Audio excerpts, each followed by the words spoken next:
Oke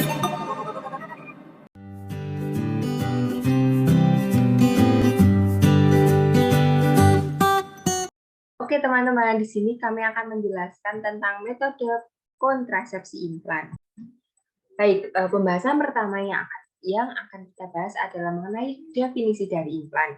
Definisi dari implan itu sendiri yaitu implan atau KB susu adalah alat kontrasepsi dengan cara memasukkan tabung kecil ke bawah kulit pada bagian tangan oleh dokter atau bidan. Tabung kecil itu berisi hormon, dan hormon tersebut akan terlepas sedikit demi sedikit sehingga mencegah kehamilan. Yang kedua ada jenis-jenis implan. Jenis-jenis implan dibagi menjadi 3. Yang pertama ada Norplan.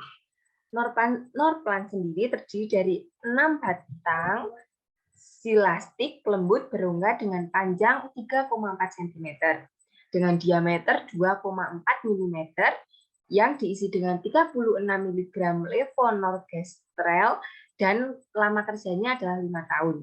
Yang kedua ada Implanon. Implanon sendiri terdiri dari 1 batang lentur dengan panjang kira-kira 40 mm dan diameter 2 mm yang diisi dengan 68 mg 3 ketodesogestrel dan lama kerjanya adalah 3 tahun. Dan yang terakhir ada Jedena dan Indoplan yang terdiri dari 2 batang yang diisi dengan 75 mg levonorgestrel dengan lama kerjanya 3 tahun. Mekanisme kerja mengentalkan lendir serviks sehingga menyulitkan penetrasi sperma, menimbulkan perubahan-perubahan pada endometrium sehingga tidak cocok untuk implementasi zigot. Pada sebagian kasus dapat pula menghalangi terjadinya ovulasi dan mengurangi transportasi sperma.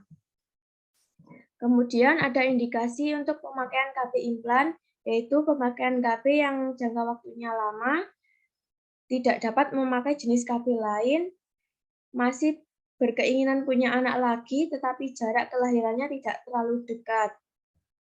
Kemudian ada kontraindikasi, hamil atau diduga hamil pendarahan vagina tanpa sebab, wanita dalam usia reproduksi, menyusui dan membutuhkan kontrasepsi, pasca keguguran, tidak menginginkan anak lagi, tetapi menolak kontrasepsi mantap, dan juga riwayat kehamilan ektopik. Selanjutnya ada kelebihan. Yang pertama, pengembalian tingkat kesuburan yang cepat setelah pencabutan. Yang kedua, tidak melakukan pemeriksaan dalam. Yang ketiga, bebas dari pengaruh estrogen. Yang keempat, tidak mengganggu ASI. Setelah tadi ada kelebihannya, sekarang ada kekurangan. Yang pertama, membutuhkan tindak pembedahan minor untuk inseransi dan pencabutan. Yang kedua, tidak memberikan efek protektif terhadap infeksi menular seksual termasuk HIV atau AIDS. Yang ketiga, efektivitasnya menurun jika menggunakan obat-obat tuberkulosis atau obat epilepsi. Yang keempat, terjadinya kehamilan ektopik sedikit lebih tinggi.